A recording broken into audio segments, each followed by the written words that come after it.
Henry, I mean, if you look at the numbers, I mean, there is actually a lot to be happy about in Slack's results. Absolutely. This is just volatility around the market, getting used to expectations versus reality. The company seems robustly healthy.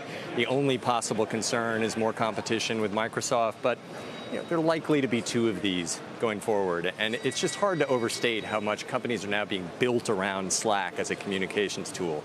It has taken over our company completely. We still use email, didn't replace it, but it's changed how email is used. Everybody is on Slack. Our bill for Slack is going to go up for years.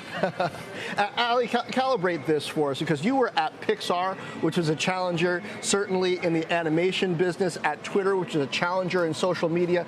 Slack here is trying to challenge the enterprise establishment in productivity.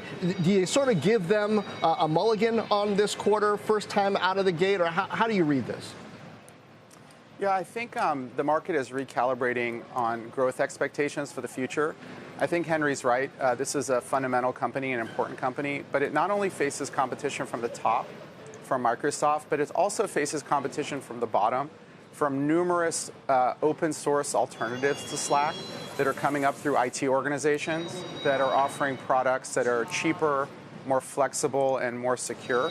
And if you read Gartner, Gartner will talk about a bunch of alternatives, open source alternatives to the Slack product. So I think it's a very big space. Slack is very well positioned, but I think it's likely that there are not going to be just two winners. It's likely going to be more than two big companies in the sort of enterprise collaboration and communication space going forward. And I think the market is seeing that, and some of their projections on growth are reflective of the competitive environment that they live in.